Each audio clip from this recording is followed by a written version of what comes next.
So I'm Bruce, WA7BNM. I live in Los Angeles in the San Fernando Valley area of Los Angeles.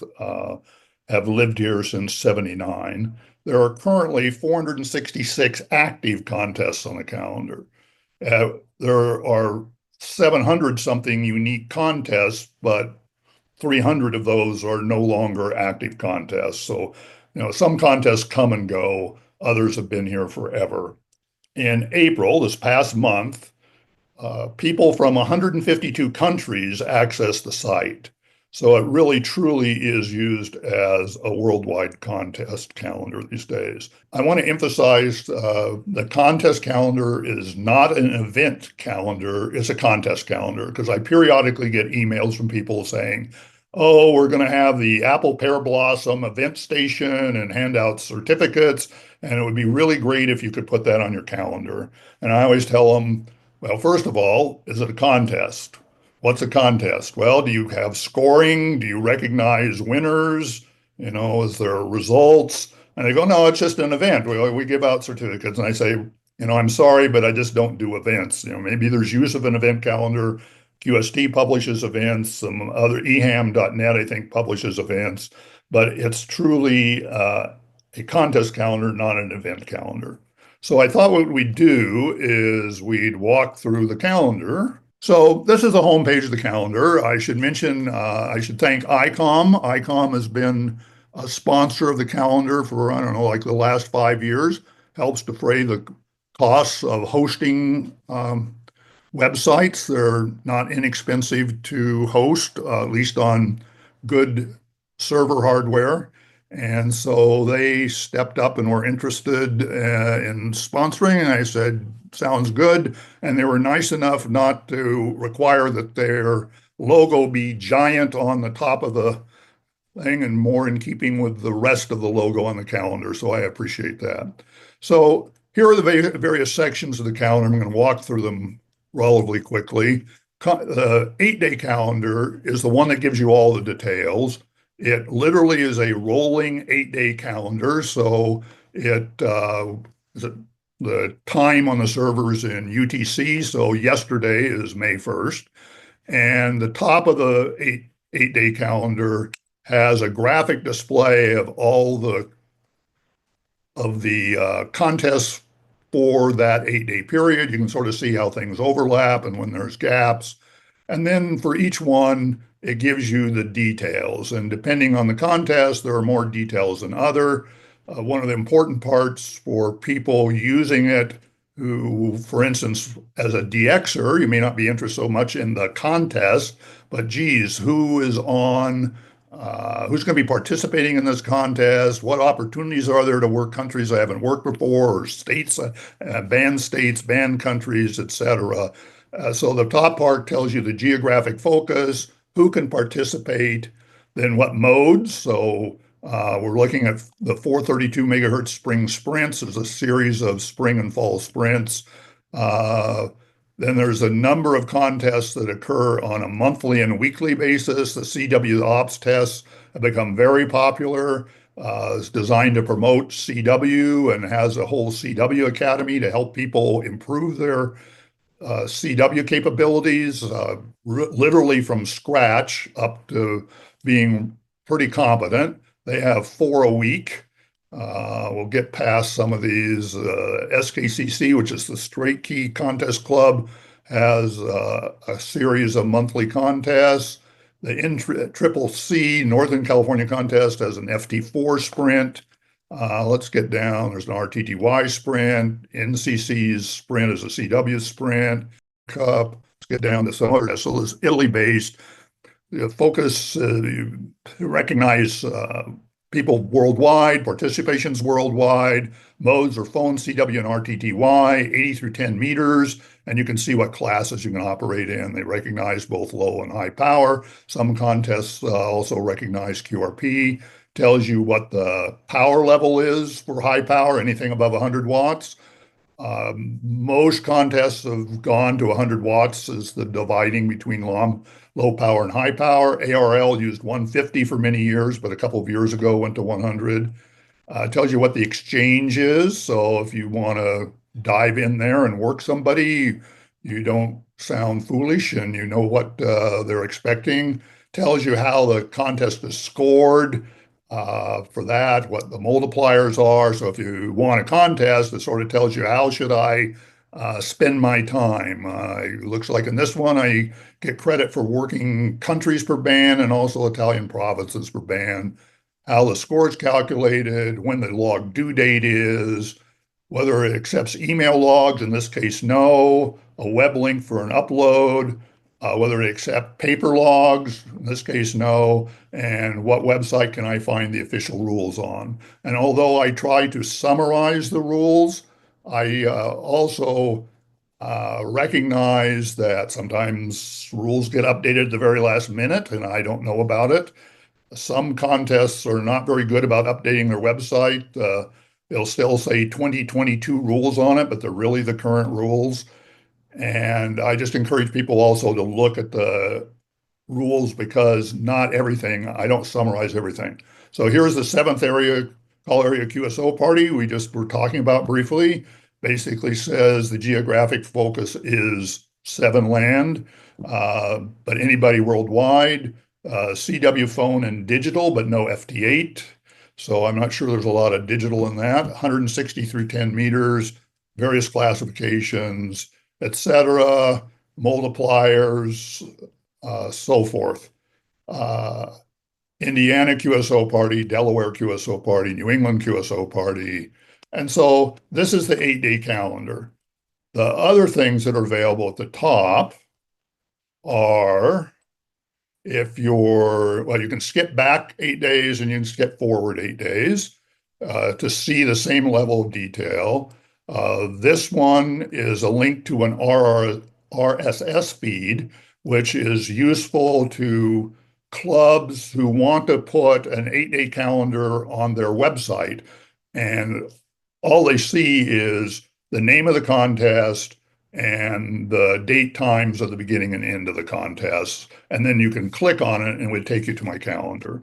And then we also have a iCal version. So if you want to import it into your phone's calendar or elsewhere, you can do that. And there's also a Google version of the calendar, Google Calendar. Now, I admit I have a love-hate relationship with the Google Calendar because I have to generate it manually because I haven't figured out how to do this automatically. And sometimes I forget to do it, and then I get emails from people on the first of the month saying, hey, why hasn't the Google Calendar been updated? Anyway, that's the 8-day. So then we can move on to 5-week. 5-week was designed to give you a view that took out all the weekly contests because weekly contests are interesting to people who are into contesting and want to be on all the time contesting. So I grouped those up at the top, and then you've got 5 weeks of contests that are monthly or annual or semi-annual or whatever they are. So you can look out ahead. And on any of these where you see this little plus sign is if you, let's find something more interesting than that one, Arkansas QSO party. So if I click on that, it takes me to all the detail of that contest, the things you saw on the 8-day calendar, future dates if they are predictable, and the historical dates. So it's all the information that's contained in the database for that calendar, for that item. So that's the 8-day calendar. And then we're going to go on to the 12-month calendar. 12-month calendar gives you a running 12 months with the preceding month. And every contest that I'm aware of at the time that is going to appear in the next 12 months is listed on this calendar. And I actually had people comment to me they liked it because they printed it out and pasted it on their refrigerator so they could tell their XYL that, see, I really don't participate in that many contests. Well, the other thing you can do with this, you can hide the weekly contests so they all go away. So you don't, sort of have to look through all those if you're not interested. The other thing you can do is I used to have on the menu bar at the top some individual mode ones. Well, I increased the modes and I made them selectable from here. So if you're interested in CW, you can go to a CW calendar that lists all the contests that either recognize CW as a separate category for entry or are a CW only contest. Same thing for RTTY, digital, and even VHF. There are fewer there, more to come. So that's the nature of the 12-month calendar. Perpetual calendar is for those who like to plan ahead. So it defaults to the current year and starts in January of the current year, but you can look ahead 10 years. So in 2033, if you want to see what the looks like and you want to know when the ARL's, if I can find it, ARL International DX Contest sideband is going to be March 5th to March 6th in 2033. For those who are into advanced planning, anyway, people find that useful, especially people who go on expeditions for contests for planning purposes. State QSO parties are popular these days with the State QSO Party Challenge. So this calendar is specifically the year's worth of states. This is useful for people who are chasing states for 5-band worked all states. For instance, I had 5-band DXCC long before I had 5-band WAS. In fact, I only completed, I think, 5-band WAS last year because I was missing a bunch of 80-meter contacts. I really hadn't paid much attention to it. But this gives you a look. Again, the little pluses takes you to the detail, and you can sort by state rather than by, if I can click right, state in alphabetical order if you want to look at it that way. So some you'll see listed more than once because they're in a group, and also in like there's both in New Hampshire, for instance, is both in the New England QSO party and in a separate New Hampshire QSO party. Log due dates for those who need to be reminded when they should submit their logs, sortable by log due or by contest. There's a historical calendar, again, going back in time to 2005, if you're interested. Alphabetical calendar of all all contests. The inactive ones are grayed out. So those are in alphabetical order. And then to customize, the number of contests, most people don't really want to know about 466 contests. So what I did was I produced a ability for people to customize the calendar. So this allows you to decide which contests you would like to be included when you view the calendar. And that affects the 8-day calendar and the 12-month calendar. So only the ones you selected will show up when you click on those links. That customization is stored in a cookie in your browser. So if you're on a different computer or a different browser, you would have to set it for that. So it goes by the browser and computer you're on. It depends whether it's easier to uncheck them all and check the ones you want or check them all and uncheck, but it allows you to customize because, like I said, most people really don't want to see all of these. Cabrillo names is the names used in the software. This is more for people who write software than it is for the usual contester doesn't really need to worry about that. So anyway, that's the contest calendar. And let's move on to the next one. So I would say that the usefulness of the contest calendar is that for somebody who's into DXing, is it gives you a way to identify opportunities to work countries that you're looking for who may show up in a country's contest that's unique to that country. Lots of European contests are that way.